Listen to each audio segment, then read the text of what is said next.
A lot of discussion is out there of whether who benefits from a fitting. Who benefits most, who benefits least.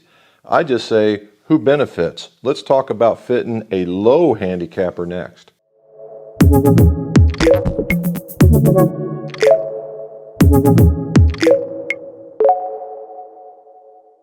Welcome back to the McFitting Room. Jim McCleary, Most Award Certified Clubmaker Club Fitter. Now, what we are going to do is talk about a low handicap fitting.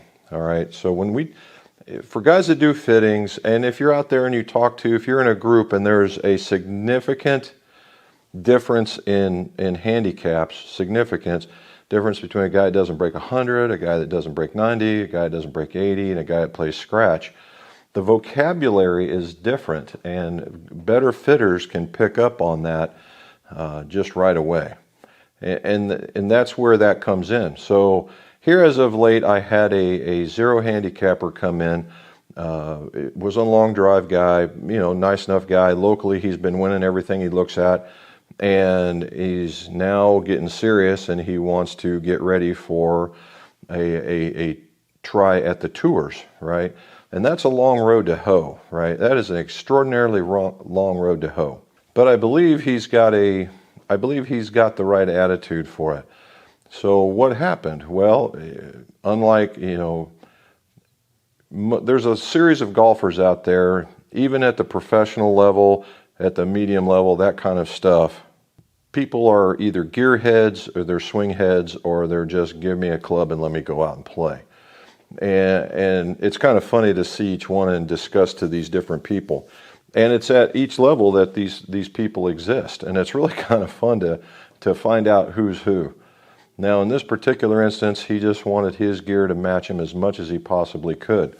So, a taller fella, big monster hands. I said, well, you're just playing off the rack, right? And he goes, yeah. I said, we got to go and we got to check this out. And so we did a little bit of a length fitting and then a lie fitting. Turns out he needed about a half of an inch, and he needed to be just a tiny bit flatter. And when that happened, just on regular clubs, and I'm not talking about his at the time, just regular clubs, there's different stuff. And you're going to see that here in a minute. What I want to do is I want to show you what happened, right? What happened, and then after we fixed his new set, what happened, all right? So let's go take a look at the flight scope. That's what's going to give us the information, and then we'll figure it out later. All right, Bob came in. He's a zero handicap for around here, maybe even into the plus, and he was looking to tune up his irons as much as he possibly could. So I asked him, what are you playing now? And he said, totally off the rack, maybe a bend here or there. And that was about it. Okay.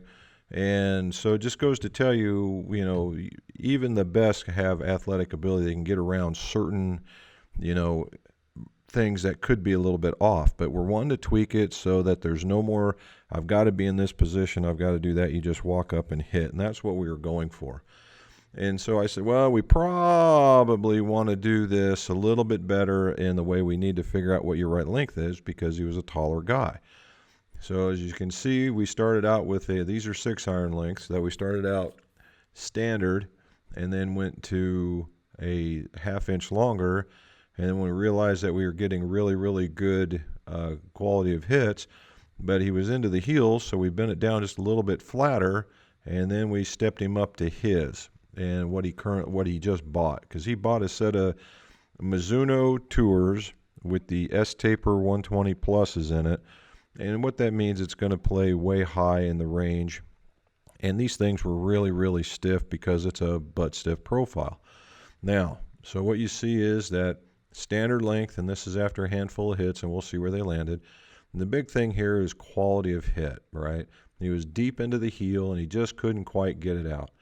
Give him a half-inch longer club, and all of a sudden he jumps up about a 0.05 an increase. So basically what that means is he's getting closer to the middle of the club, and so he jumps up, and he jumps up a significant amount. All right, and the spin rates are on average. When we go over there, you'll see that he can hit some really high spin rates. So a 12-yard, the 10 and 12-yard roll, with an iron, yeah, okay, but most likely he's not going to hit it that far. But we were more concerned about the carry distances because he knows where they're going to land. And so then I flattened it out a little bit more, and he stayed in the same spot, but you're going to see the difference here. And you can see how they flew about the same, but he also swung about a mile and some change slower. So he was getting a little bit better into it, hitting small draws. Then we gave him his club, which I believe is about a degree or two stronger, and with the shaft that actually fit him, he got real happy with it, swung a little bit harder, hit a little bit better, and went a little bit further. So that was always there was the original one. I mean, and these aren't bad shots, right? I mean, they're really close, and they get out there, but it's kind of a push, and that's kind of what he was fighting. And honestly, that's what was happening because he was crouched down and trying to get into the swing and bringing it around. It was, either hit a really low one or he hit this higher push. So we get to the 37.5, and we see this happen. And it's a nice tight pattern, right? And it gets out there. It's to the right side of the fairway. Slight push, slight mini draw, just a little bit one of everything. And that's because he had to crouch down to get into his stance, and that was the predominant shot right there. So he had to hit a small fade. Now, if we get to the next one, he's standing a little bit taller, and he's got this is 4 shots. No, it's 3. So he's standing a little bit taller, and all of a sudden he just comes unglued, and see how he's now seeing the left-hand side. Now this is with a regular. Nothing's changed. All they did was a 1/2 inch taller, so basically everything's upright. He puts 2 right on top of each other and 1 right down the middle. So now we're seeing a different part of the fairway, and that's a good thing. Then we go to a little flatter, and this one's got 4 in it. Let's go back and fix that. Alrighty, let's just take this one out. There we go. And you see those, and he's a little flatter. And now what he's doing is he's starting to bring the club around. You're going to see something here in a second. Now what this is that you notice that the distances increase. He's getting a better hit. Now what we're seeing is that he's swinging comfortably. He's swinging stronger, swinging faster.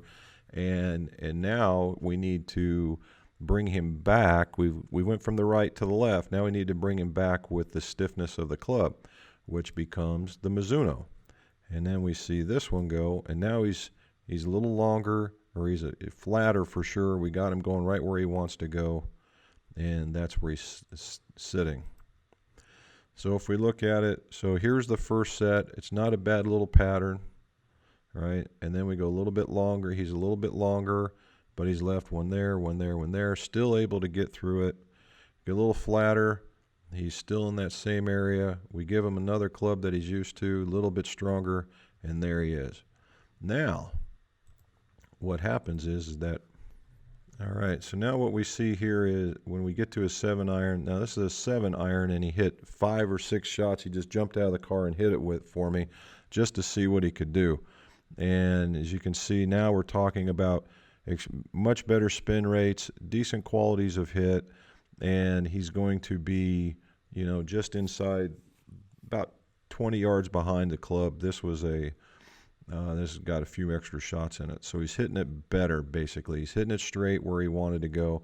He's got a good angle of attack. And then when we go, we see it looks like that. Okay. Versus, that's a good hit right there to be sure. That's only 3, and I will tell you that he had 2 other shots, and one went wide left and one went wide right.